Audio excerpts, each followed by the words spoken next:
بھی بہت آتا ہے یا نہیں پتا؟ یہ میں ذرا اس کو اس پہ لگا دوں نہیں، یہ بیٹری پیتا رہے گا. لوگ کہتے ہیں آپ کا موبائل اکثر سائلنٹ موڈ پہ، فلائٹ موڈ پہ کیوں ہوتا ہے؟ تو میں ان سے کہتا ہوں یہ اس لیے ہوتا ہے کہ بیٹری نہ ختم ہو جائے. کالیں آتی تو بیٹری ختم، تو اس لیے فلائٹ موڈ ہی بہترین چیز ہے. لوگ یہ بھی کہتے ہیں کوئی پرسنل نمبر رکھیں مجھے دینے کے لیے، تو میں کہتا ہوں میرے پاس ایک ہی نمبر ہے، میرے گھر والوں کے پاس بھی، رشتہ داروں کے پاس بھی، اور یہ میرے پاس 2005 سے ہے. یعنی کتنے سال ہو گئے؟ 17 سال تو ہو گئے. 17 سال ایک نمبر سے محبت ہو گئی ہے بھائی. اب تو حضرت مولانا رشید احمد گنگوہی رحمہ اللہ تعالی، وہ جس تسبیح سے اللہ کا ذکر کیا کرتے تھے نا، بھائی اس کو مائک کو تو ٹھیک کرو.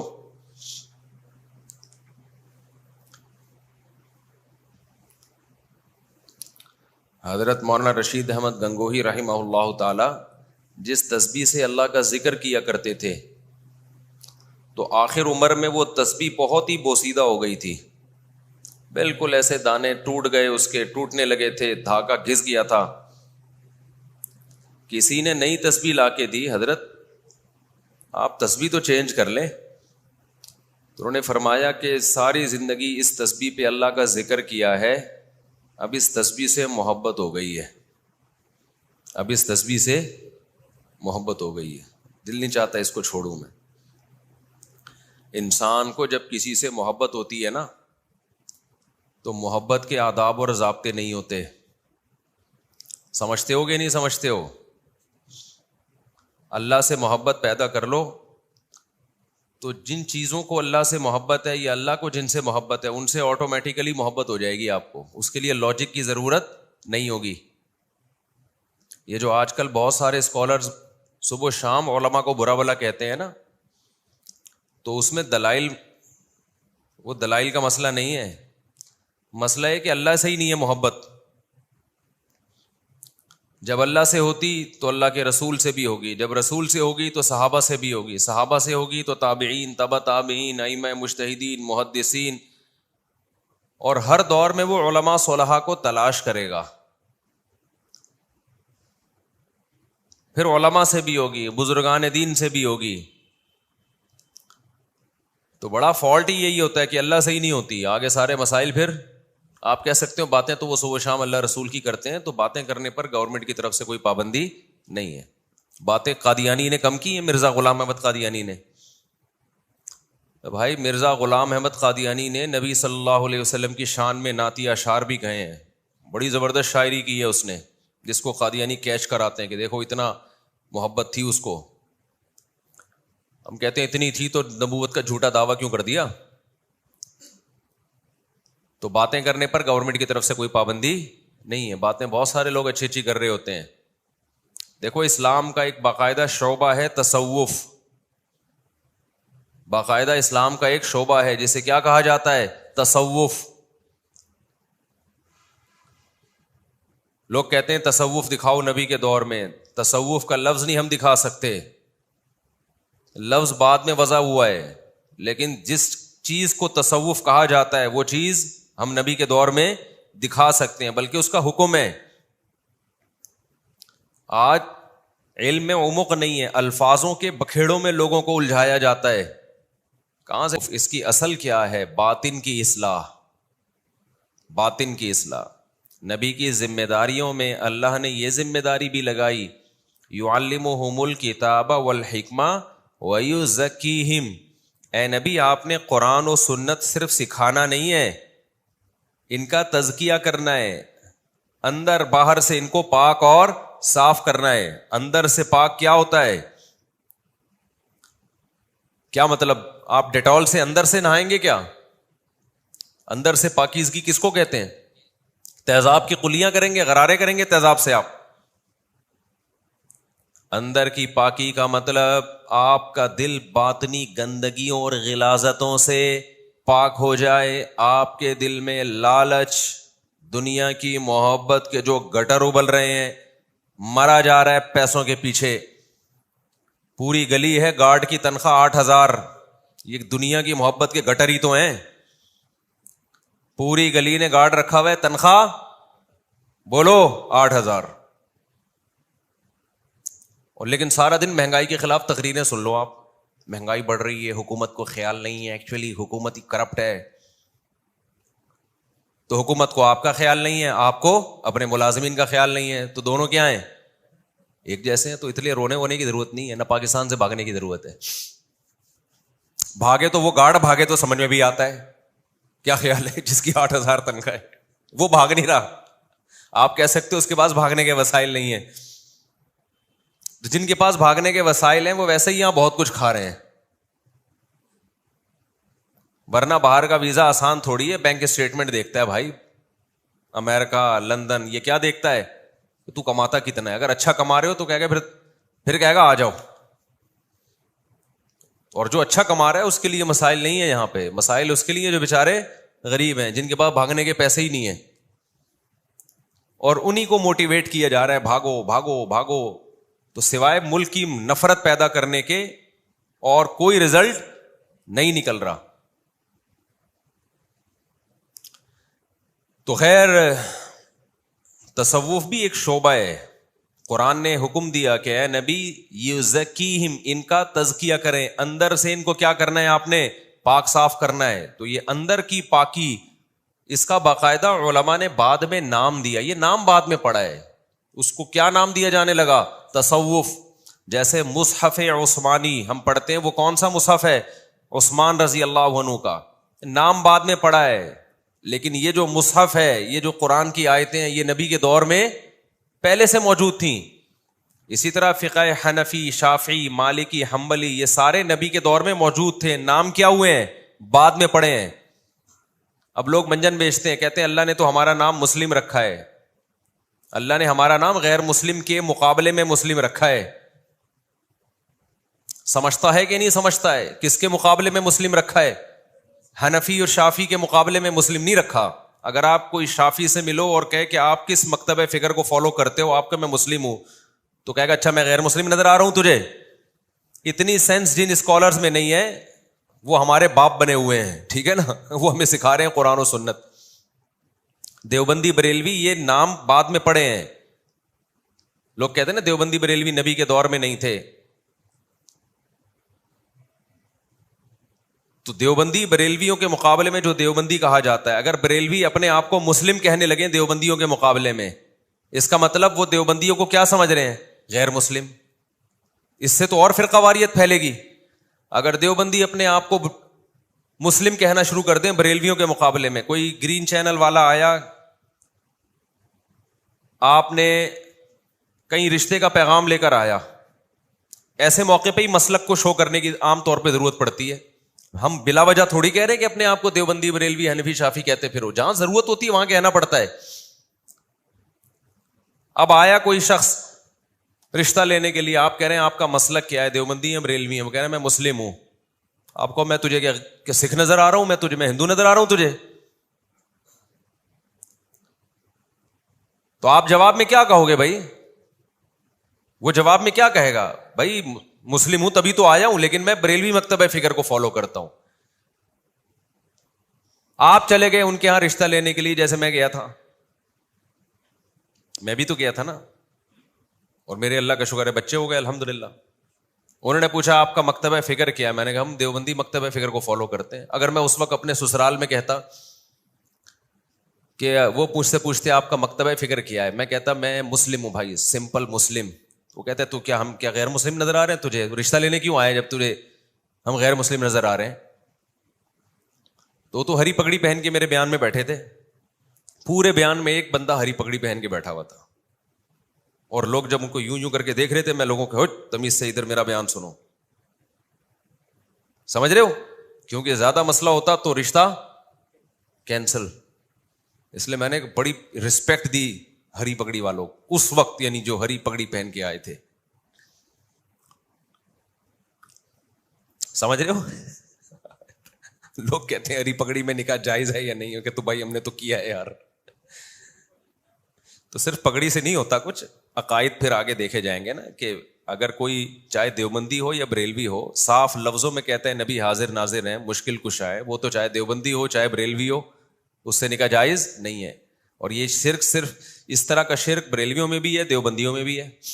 بعض دیوبندیوں میں آپ کو قبر پرست نظر آئیں گے، وہ لیبل لگاتے ہیں دیوبندیت کا، قبروں کے پاس بیٹھے ہوئے نظر آئیں گے، لیبل لگاتے ہیں کس کا؟ یہ جو روحانی ٹوپی ڈرامے ہیں یہ تو دونوں فریق میں پائے جاتے ہیں، اور غیب کے دعوے بھی کر رہے ہوں گے اور پتہ نہیں کیا کیا دعوے کر رہے ہوں گے۔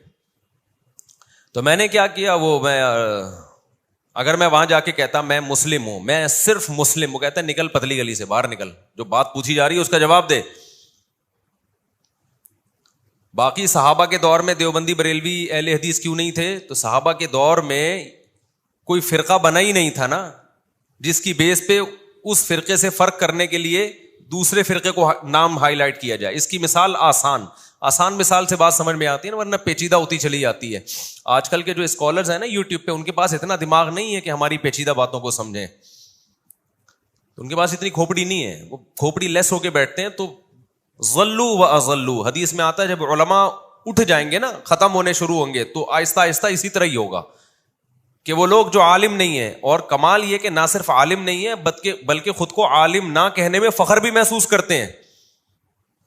یعنی ایک آدمی علاج کر رہا ہے ڈاکٹر بن کے، لوگ اس سے پوچھتے ہیں کیوں تو کیا ڈاکٹر ہے جو علاج کر رہا ہے؟ تو وہ کہتے ہیں نہیں میں ڈاکٹر نہیں، اس پہ مجھے فخر ہے۔ کمال ہو گیا یار، آپ ایک علاج بھی کر رہے ہو، جھوٹا ہی دعویٰ کر لو کہ میں ڈاکٹر ہوں۔ جھوٹا دعویٰ کیوں نہیں کرتا کہ لوگ پوچھیں گے کہاں سے پڑھا، کن کن ٹیچروں سے علم حاصل کیا، تو اس لیے وہ ڈاکٹر کہہ دیتا ہے کہ میں کیا ہوں، ڈاکٹر نہیں۔ تو آج کے بہت سارے اسکالرز ہیں، سارا دن علماء کو برا بھلا کہتے رہیں گے، اور ان سے پوچھا جائے گا آپ کے پاس علم کہاں سے آیا؟ میں نے پڑھا ہے۔ آپ عالم نہیں ہے پراپر؟ نہیں میں عالم نہیں ہوں، اور فخر ہے اس پہ۔ تو کیا بات چل رہی تھی؟ یہ جو ابھی بات سمیٹ رہا تھا ابے یار تم لوگ بھی، میں یہ کہہ رہا تھا کہ آسان مثال سمجھانے سے بات سمجھ میں آتی ہے، پیچیدہ مثالوں سے بات سمجھ میں نہیں آتی۔ آسان مثال یہ کہ جب ہم یہ کہتے ہیں نا، میرا ایک بیان ابھی آیا ہے 73 فرقوں والا، وہ کر کے بس میں شیطان پہ پھر سیدھا شیطان کی طرف آتا ہوں۔ میرا بیان ابھی ایک آیا ہے، ایک پوڈ کاسٹ میں نے انٹرویو دیا ہے کہ اس امت میں 73 فرقے ہوں گے۔ تو جو لوگ کہتے ہیں فرقہ سارے فرقے غلط ہیں، تو حدیث میں آتا ہے کہ 72 فرقے جہنم میں اور ایک جنت میں۔ تو میں نے یہ کہا کہ وہ ایک بھی تو فرقہ ہی ہوگا نا، کیا خیال ہے بھائی؟ اگر سارے فرقے غلط ہیں تو وہ ایک بھی کیا ہوگا؟ وہ بھی تو فرقہ ہی ہوگا۔ تو میرا یہ بیان چلا، اس پہ لوگوں کا ری ایکشن آنا شروع ہوا کہ نہیں وہ فرقہ نہیں ہوگا، وہ تو جماعت ہوگی، الجماع۔ وہ کیا ہوگا؟ الجماع ہوگا۔ یہ جواب دے کے جن لوگوں نے یہ جواب دیا نا، وہ اور زیادہ پھنس گئے ہیں، ٹھیک ہے نا؟ اگر صرف فرقہ کہہ دیتے نا تو بچت ہو جاتی۔ انہوں نے کیا کہہ دیا کہ وہ فرقہ نہیں ہوگا جو جنت میں جائے گا، وہ کیا ہوگا؟ الجماع۔ بات صحیح ہے، وہ الجماع ہوگی، لیکن ہوگا فرقہ، جس کو نبی نے کیا کہا ہے؟ جماعت المسلمین کہا ہے، سواد المسلمین کہا ہے۔ نبی صلی اللہ علیہ وسلم نے فرمایا ایک جنتی 72 جہنمی، جو ایک ہے وہ باقاعدہ جماعت ہوگی مسلمانوں کی، وہ 2-4 لوگ نہیں ہوں گے، لہذا اس جماعت سے چمٹے رہنا۔ اب دیکھ لو جماعت زیادہ کو کہتے ہیں یا کم کو کہتے ہیں؟ جو جماعت سے ٹوٹ کے الگ ہوتا ہے اس کو فرقہ کہا جاتا ہے، جو جماعت میں رہتا ہے اس کو فرقہ نہیں کہا جاتا۔ اب آپ دیکھ لو صدیوں سے جو تواتر سے اسلام چلا آ رہا ہے، وہ تو 4 مکاتب فکر ہیں، حنفی، مالکی، شافعی، حنبلی، جو سب ایک دوسرے کو درست سمجھتے ہیں۔ تو جماعت تو وہ ہے، جو اس سے ٹوٹے گا وہ کیا ہوگا؟ سب سے پہلے شیعہ لوگ ٹوٹے اہل سنت والجماعت سے، وہ ٹوٹے، وہ صحابہ کے راستے سے ٹریک سے الگ ہوئے، انہوں نے کہا ہم نے صرف اہل بیت کو فالو کرنا ہے۔ اس دعوے میں وہ کتنے سچے کتنے جھوٹے وہ جانے، لیکن صحابہ سے کیا ہوئے؟ وہ حضرت عمر کو نہیں مانتے، حضرت عثمان کے فیصلوں کو نہیں مانتے، حضرت ابو بکر کے فیصلوں کو نہیں مانتے۔ الجماعت میں سب سے پہلے تو خلفائے راشدین ہیں،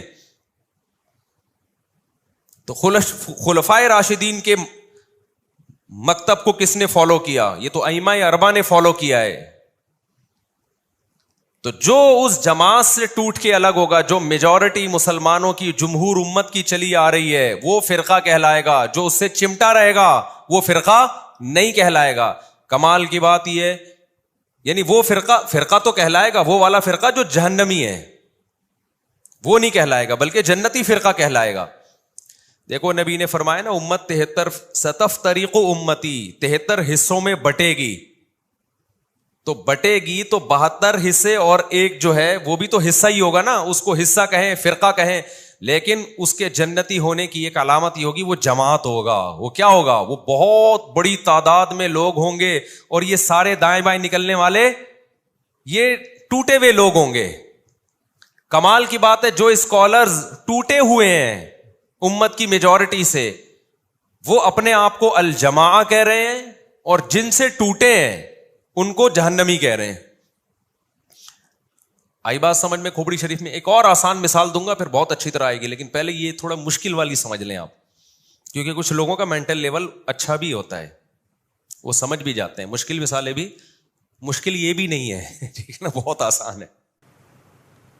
تبھی نبی نے صحابہ نے نبی سے پوچھا, جب آخری وقت میں فرقہ واریت پھیل جائے گی, فتنے پھیلے گی, ہم کیا کریں؟ آپ نے فرمایا الزموا جماعت المسلمین, مسلمانوں کی جماعت اور ان کے امام. کوئی امام ہو تو امام کو کیا کرنا ہے؟ لازم پکڑنا ہے, شذوذ نہیں کرنا. شذوذ کا کیا مطلب؟ ٹوٹ کے الگ الگ چیزیں نہیں بنانا. تو الگ الگ تو آپ نے بنائی ہیں, ہم تو صدیوں سے چلے آ رہے ہیں. میرے جو عقیدے ہیں, جو میرے اکابر کے عقیدے ہیں, وہ تو تابعین تبع تابعین سب سے ملتے ہیں. وہی عقیدے ہیں جو صحابہ کے تھے, وہی عقیدے ہیں جو تابعین کے تھے, وہی عقیدے ہیں جو ائمہ مجتہدین کے. کوئی ایک عقیدہ ہمارا دکھا دو علماء دیوبند کا جو صحابہ تابعین کے خلاف ہو, کوئی ایک بھی آپ نہیں دکھا سکتے. کوئی ایک عمل ہمارا ایسا دکھا دو جو صحابہ کے خلاف ہو. ہماری نماز دکھا دو صحابہ کے خلاف, ہماری زکوٰۃ دکھا دو صحابہ کے خلاف, ہمارا روزہ دکھا دو صحابہ کے خلاف. کوئی بھی چیز نہیں دکھا سکتے آپ. ہاں کچھ عقیدے ایسے ہیں جن کے بارے میں صحابہ خاموش ہیں, نہ ان سے انکار ثابت ہے نہ ان سے اقرار ثابت ہے. تو ان عقیدوں میں ہم کہتے ہیں آپ بھی آزاد ہیں, کوئی بھی عقیدہ رکھ لو, کیونکہ اس کے بارے میں صحابہ سے ہمیں کچھ ملتا نہیں ہے. اتنی کلیئرٹی ہے یار ہمارے مسلک میں اور جس مکتبہ فکر کو ہم فالو کرتے ہیں. ہاں نام دیوبندی بعد میں پڑھا ہے, وجہ اس کی یہ تھی کہ بریلوی بعد میں آئے تھے تو ان سے فرق کرنے کے لیے دیوبندی کیا پڑھا, بعد میں نام پڑھا. سمجھتے ہو کہ نہیں سمجھتے ہو؟ تو اسی طرح تصوف, فقہ کی اصطلاح ایک, نبی صلی اللہ علیہ وسلم کے دور میں فقہ کا لفظ کسی اور معنی میں استعمال ہوتا تھا. دین کی سمجھ بوجھ کو کیا کہا جاتا تھا؟ فقہ, جو آج کل کے اسکالرز میں نہیں ہے. میجورٹی میں, بہت سو میں ہے بھی, اس کو فقہ کہا جاتا تھا. لیکن بعد میں جو اسلامی قانون ہے, ظاہری اعمال, یہ جائز ہے, یہ ناجائز ہے, نماز میں یہ کرنے سے سجدہ سہو, یہ کرنے سے نمازی باطل, ان مسائل کو کیا کہا جانے لگا؟ فقہی مسائل. فقہ اس کو کہا جانے لگا. تو یہ ٹرم ہے. اب کوئی کہ فقہ کا مطلب نبی کے دور میں اسلامی قانون پر اس کا اطلاق نہیں ہوتا تھا, لہذا میں فقہ کوئی نہیں مانتا, تو یہ جہالت ہوگی کہ نہیں ہوگی؟ ہم کہیں گے اسلامی قوانین تو نبی کے دور میں بھی تھے, وضو کے مسائل بھی تھے, طہارت کے مسائل بھی, غسل کے مسائل بھی, زکوٰۃ کے مسائل بھی تھے, اس کو الگ سے نام نہیں دیا گیا تھا فقہ کا. تو نام بعد میں ایجاد ہوئے, تو ناموں سے کیا ہوتا ہے بھائی؟ سمجھتا ہے کہ نہیں سمجھتا ہے, ناموں میں کیا رکھا ہے؟ آپ نے کمپنیوں کا اشتہار دیکھو نا, ملتے جلتے ناموں سے دھوکہ نہ کھائیں. وجہ اس کی ہے کہ نام تو کوئی بھی کسی کا رکھ سکتا ہے. تو اسی طرح یاد رکھو تصوف کا حاصل کیا ہے کہ باطن کی اصلاح کرنا. تو یہ کام نبی کے دور میں تھا, اس کو الگ سے نام نہیں دیا گیا, نام بعد میں رکھا گیا ہے. دیکھو نبی کے دور میں سنت مؤکدہ تھی کہ نہیں تھی؟ صحابہ کچھ سنتوں کو بڑے اہتمام سے پڑھتے تھے اور کچھ سنتوں کو زیادہ اہتمام نہیں کیا کرتے تھے. بعض لوگوں نے سنت مؤکدہ ہی کا انکار کر دیا, یہ بھی جہالت ہے کہ بس 5 نمازیں فرض ہیں, سنت مؤکدہ کی کوئی حیثیت نہیں ہے. ایسے لوگوں سے الزامی دلیل سے بات کیا کریں. کوئی یہ کہتا ہے نا کہ سنت مؤکدہ سرے سے ہے ہی نہیں, اور وہ حدیث پیش کرتے ہیں کہ نبی صلی اللہ علیہ وسلم کے دور میں ایک صحابی نے کہا میں صرف 5 نمازیں پڑھوں گا, اور چند باتیں کی آپ نے فرمایا جس نے جنتی کو دیکھنا ہو تو اس کو دیکھ لے. تو اس نے کہا کہ بھائی ان لوگوں نے, وہ اسکالرس کہتے ہیں کہ اس میں سنت موقدہ تو کہیں ہے ہی نہیں, صرف 5 نمازیں ہیں. تو ان لوگوں سے ہمارا سوال یہ ہے کہ اگر کوئی فجر کی بھی 2 سنتیں چھوڑ دے ساری زندگی تو کیا کوئی حرج ہے؟ ان صحابی نے تو فجر کی سنتوں کا بھی ذکر نہیں کیا. اگر کوئی ساری زندگی وطر نہ پڑھے تو بھی کوئی حرج نہیں ہے, جبکہ وطر نہ پڑھنے کو تمام محدثین فقہا وطر چھوڑنے والے کو کچھ تو حرام ناجائز کہتے ہیں, کچھ کہتے ہیں شدید ملامت کا مستحق ہے. امام احمد ابن حنبل جو امام بخاری کے استاذ ہیں, انہوں نے تو یہاں تک کہہ دیا جو وطر کی نماز نہیں پڑھتا اس کی گواہی مقبول نہیں ہے, وہ گواہی دینے کا حل نہیں ہے. کیوں؟ انہوں نے دیکھا حدیثیں ہیں من لم یوتر لیس منا, جو وطر نہیں پڑھتا ہم میں سے نہیں ہے. ان اللہ زادکم صلاۃ الا وہی الوتر, اللہ نے ایک اور نماز کا اضافہ کر دیا ہے, وہ کیا ہے؟ وہ وطر ہے. البانی نے اس حدیث کو صحیح کہا. میں اسد البانی کا حوالہ اس لیے پیش کر رہا ہوں کہ یہ لوگ ہمارے خلاف جب وطر کے بارے میں دلیل دیتے ہیں نا, اور یہ ہمارے خلاف جو بھی دلیلیں, تو البانی رحمہ اللہ کا حوالہ دیتے ہیں کہ انہوں نے حدیث کو صحیح کہا ہے غلط کہا. اس لیے میں ان کا حوالہ دے رہا ہوں. سمجھتا ہے کہ نہیں سمجھتا؟ اتنی ساری حدیثوں کو کہاں لے کے جاؤ گے؟ اور فجر کی 2 سنتوں کی کس قدر تاکید ہے. اور چلو اگر سنت موقدہ کا اسلام میں کانسیپٹ ہی نہیں ہے, کوئی کانسیپٹ نہیں ہے, فرض ہے یا عام سنت ہے, تو میرا ایک سوال ہے, فجر کی 2 رکعتوں میں ہم چھوٹی قرات کرتے ہیں یا لمبی قرات کرتے ہیں؟ بولو نا. لمبی قرات ہے نا, مغرب کی نسبت فجر کی نماز چھوٹی ہوتی ہے یا لمبی ہوتی ہے قرات میں؟ آپ مجھے بتاؤ, آپ کا امام اگر فجر کی پہلی رکعت میں انا اعطیناک الکوثر پڑھے اور دوسری میں قل واللہ احد پڑھے اور یہی معمول بنا لے, آپ برداشت کر لو گے امام کو کہ بھائی تو مغرب ایسے پڑھا رہا ہے جیسے فجر ایسے پڑھا رہا ہے جیسے مغرب؟ آپ اسے جواب میں یہ کہہ سکتے ہو کہ یہ فرض ہے, فجر کی 2 رکعت جو پڑھی جائیں گی ان میں لمبی قرات کیا ہے؟ فرض ہے. آپ یہ کہہ سکتے ہو امام کو؟ فرض تو نہیں ہے, اگر فرض ہوتی تو پھر انا اعطینا سے نماز ہوتی نہیں. آپ جواب میں یہ کہو گے بھائی یہ سنت ہے, فجر کی 2 رکعتوں کو طول دینا کیا عمل ہے؟ سنت عمل ہے. انا اعطینا آپ مغرب میں پڑھ لیں, چلو کبھی کبھار فجر میں ہو جائے, سفر میں آپ تھے یا کہیں تھکاوٹ تھی تو ایک الگ بات ہے, نارملی فجر میں لمبی قرات کرنا سنت ہے. جواب میں وہ یہ کہے کہ سنت ہے نا, کوئی فرض واجب تو نہیں ہے. جواب میں وہ یہ کہے کہ سنت ہے نا, کوئی لازم تو نہیں ہے نا. آپ نے کہا ہاں جی ہم نے تو بعض اسکالرس کو سنا ہے کہ یا تو فرض ہوتا ہے یا سنت موقدہ تو کچھ ہوتا ہی نہیں ہے.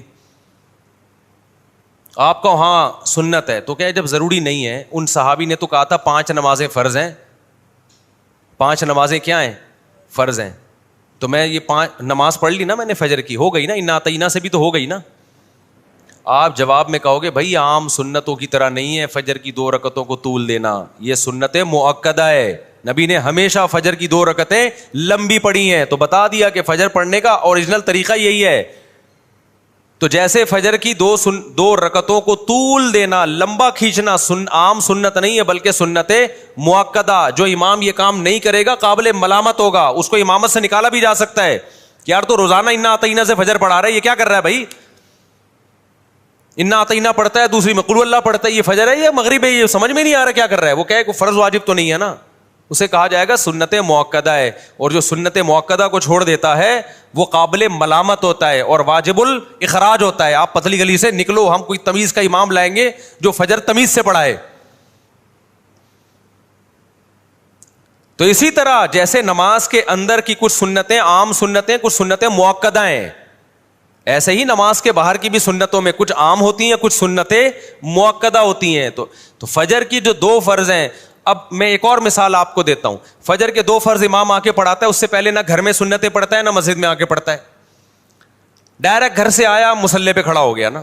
آپ نے 1 مہینہ دیکھا یار امام صاحب سنتیں نہیں پڑھتے, آپ نے کہا گھر پہ پڑھتے ہوں گے, زیادہ نیک ہیں یہ, گھر پہ پڑھ کے آتے ہوں گے. آپ نے پوچھ لیا امام صاحب ماشاء اللہ بڑی خوشی ہوئی, آپ فجر کی 2 سنتیں ہمیشہ گھر پہ پڑھتے ہیں ماشاء اللہ. وہ امام نے کہا نہیں میں گھر پہ نہیں پڑھتا, آپ کو غلط فہمی ہوئی ہے. آپ کہیں گے پھر مسجد میں مسجد میں تو نظر نہیں آئے. تم نے کہا میں پڑھتا ہی نہیں ہوں, کیونکہ ہم نے فلاں فلاں فلاں کا بیان سنا ہے, اس میں یہ کہ 5 نمازیں فرض ہیں, سنتیں. بولو پڑھ لو, نہیں پڑھو نہیں پڑھو. پوری دنیا میں کہیں بھی چلے جاؤ نا, کوئی بھی ایسے امام کو چھوڑے گا نہیں. کہا جائے گا یہ جو 2 فرض کے ساتھ پچھلی 2 سنتیں ہیں, یہ تمام سنتوں میں سب سے زیادہ مؤکد سنتیں ہیں.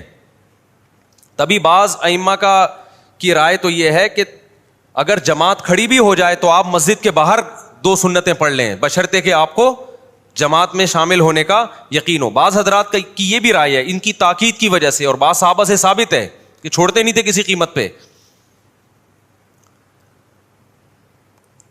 تو بس چند ایک حدیث یہاں سے ملی, ایک وہاں سے ملی, اٹھا کے پورے کلپ بنا کے لوگ کیا کر رہے ہیں, ڈال رہے ہیں. ضلوا و اضلوا, حدیث میں جو آتا ہے نا کہ قرب قیامت میں ایسے لوگ ہوں گے جو خود بھی گمراہ ہوں گے اور دوسروں کو بھی گمراہ کریں گے.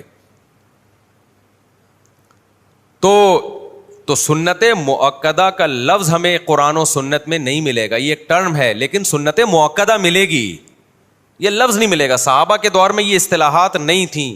بعد میں فقہائے کرام نے, علماء نے عوام میں آسانی پیدا کرنے کے لیے کہ ہر عبادت کو اس کا مقام دیا جائے, تو اس کے لیے اصطلاحات ایجاد کی ہیں. نبی کے دور میں تو فرض بھی اس معنی میں نہیں تھا جس میں ہم فرض کہتے ہیں. سنت کو بھی فرض کہا گیا ہے اور فرض کو سنت کہا گیا ہے. نبی نے فرمایا من اعرض عن سنتی فلیس منی, جو میری سنت سے اعراض کرتا ہے وہ مجھ سے نہیں ہے. تو اس سے سنت تھوڑی مراد ہے, اس سے فرض مراد ہے, کیونکہ سنت کا لفظی ترجمہ ہے طریقہ. نبی نے فرمایا جو میرے طریقے سے ہٹے گا وہ مجھ سے نہیں ہے. تو اس میں تو فرض بھی داخل ہے, اس میں سنت مؤکدہ بھی داخل ہے, اس میں واجبات بھی داخل ہیں. لیکن بعد میں یہ جو اصطلاح ہے سنت کی, یہ فرض سے فرق کرنے کے لیے, اب ہم کہتے ہیں یہ فرض ہے یا سنت ہے, آپ کہتے ہیں بھائی سنت ہے, تو اب یہ کسی اور سینس میں استعمال ہو رہا ہے یہ لفظ. سمجھتے ہو کہ نہیں سمجھتے ہو؟ مجھے ایسے دیکھ رہے ہو آپ لوگ جیسے میں نے قرضہ لیا ہوا ہے آپ لوگوں سے, جیسے میں نے قرضہ لیا ہوا ہے. ٹھیک ہے. تو ایک خالی رفیع بھائی ہے جو بیان سن رہے ہوتے ہیں غور سے. تو اب مجھے ایک بات بتاؤ کہ یہ جو تصوف کا لفظ ہے نا, یہ بھی نبی کے دور میں لفظ نہیں تھا, لیکن تصوف میں جو کام ہوتے ہیں وہ سارے نبی کے دور میں ہوتے تھے. تو حضرات فقہاء نے, بزرگان دین نے دیکھا کہ اسلام 2 چیزوں کا نام ہے, ظاہر کی اصلاح اور باطن کی. انہوں نے دیکھا کچھ لوگوں کا ظاہر تو ٹھیک ہو جاتا ہے, اندر ان کا ٹھیک نہیں ہوتا. ظاہر میں بڑے تہجد گزار ہوں گے جی, ظاہر میں دیکھا جائے تو بڑے ماشاءاللہ ایسا چہرے پہ نور کی کرنیں نکل رہی ہوں گی, آپ باقاعدہ ان سے نور ادھار لوگے, آپ اتنا نور ہوگا ان کے چہروں پہ. آپ دیکھیں گے کہ جی ماشاءاللہ ماشاءاللہ جی وہ ایسے زبردست ہر وقت روتے رہتے ہیں اللہ کی یاد میں, لیکن اندر ان کے دنیا کی محبت کے گٹر ابل رہے ہیں. میرے پاس ایسے لوگ آتے ہیں, اتنی بڑی داڑھی, چہرے پہ رونق, سر پہ ٹوپی, بعض دفعہ تو پگڑی ہوتی ہے, اور ایسی شلوار آتی پنڈلیوں تک. فیکٹری کا مالک ہے, آ کے بیٹھا ہے اور کہہ رہے مفتی صاحب ٹینشن میں ہوں. ابے کس بات کی ٹینشن ہے؟ کہہ رہے مجھے ہر وقت ڈر لگا رہتا ہے میری دولت مجھ سے چھن نہ جائے. میں نے کہا میرے بھائی آپ کے دل میں دنیا کی محبت کے گٹر ابل رہے ہیں. آپ نے پیسہ جیب میں رکھنے کے بجائے کہاں رکھ لیا؟ دل میں رکھ لیا. میں نے کہا اس کو دل سے نکالو. کہہ رہے کیسے نکالوں؟ میں نے کہا بولو چھن جائے تو چھن جائے, بھاڑ میں جائے. تو کیا ہو جائے گا چھن جائے گی تو؟ کہہ رہے چھن جائے گی تو کیا ہو جائے گا؟ سب کچھ چھن جائے گا تو کیا ہو جائے گا؟ میں نے کہا کیا ہو جائے گا؟ کچھ بھی نہیں ہوگا. کہہ رہا بھائی بہت کچھ ہو جائے گا. میں نے کہا ٹماٹر بیچنا ہے یار. کہہ رہے میرے بیوی بچے. میں نے کہا بیوی بچوں کو کہنا اسی ٹماٹر کی آمدن میں گزارا کرنے کرو, نہیں تو پتلی گلی سے نکلو. بعد میں بھی تو انہوں نے قبر میں اتارنا ہے کہ نہیں اتارنا؟ کیا خیال ہے بھائی؟ ابے کیا بیوی بچے تمہارے ساتھ قبر میں جاتے ہیں؟ تو میں نے کہا ویسے بھی انہوں نے قبر میں پھینک پھانک کے آ جانا ہے تھوڑے دنوں میں, اس کے بعد کتنے دن یاد کریں گے بتاؤ؟ آج کل کی جو لبرل اولاد ہے وہ 4-5 دن بھی تکلف سے یاد کرتی ہے وہ, کہ ابا چونکہ مرے ہوئے ابھی تازہ ٹائم گزرا ہے تو 2-3 دن تو یاد رکھو نا, ٹی وی شیوی نہ چلاؤ. وہ بھی ان کا دل چاہ رہا ہوتا ہے نئی فلم آئی ہے دیکھ لو. نیا ڈرامہ آیا ہے دیکھ لو, لیکن چونکہ لوگ کیا کہیں گے اس لیے وہ نہیں دیکھ رہے ہوتے. اس اولاد کی خاطر یار آپ اتنا اپنے آپ کو دنیا کی محبت, میں نے کہا انجوائے کرو, انجوائے. اول تو چھننے کا کوئی خطرہ نہیں ہے, لیکن دنیا کی محبت کے گٹر ایسے ابل رہے ہیں کہ جس چیز کا خطرہ نہیں ہے نا اس کا بھی خطرہ دل میں پیدا ہو گیا کہ یہ نہ ہو جائے, وہ نہ ہو جائے, یہ نہ ہو جائے. میں نے کہا بھائی نوٹ کی گڈیاں نکال کے نا صدقہ کرو, صدقہ ایسے دیا کرو, یہ غریب, یہ غریب. میں نے کہا یہ جو آپ دیتے ہو نا یہ تھوڑا سا اٹھنی اس کو پکڑا دی, وہ جو وائپر والا ہے, یہ والا صدقہ نہیں چلے گا مارکیٹ میں. میں نے کہا کتنی فیکٹری ہیں, 6-7 ہوں گی. میں نے کہا ایک نکال دے اللہ کے لیے. وہ تو مجھے ڈر تھا کہ بے ہوشی نہ ہو جائے وہ. یہ چیزیں کسی صحیح بزرگ کی خدمت میں جب تک نہ رہا جائے, اس سے اصلاحی تعلق نہ قائم کیا جائے, اس وقت تک یہ دنیا کے گٹر دل سے نکلتے نہیں ہیں.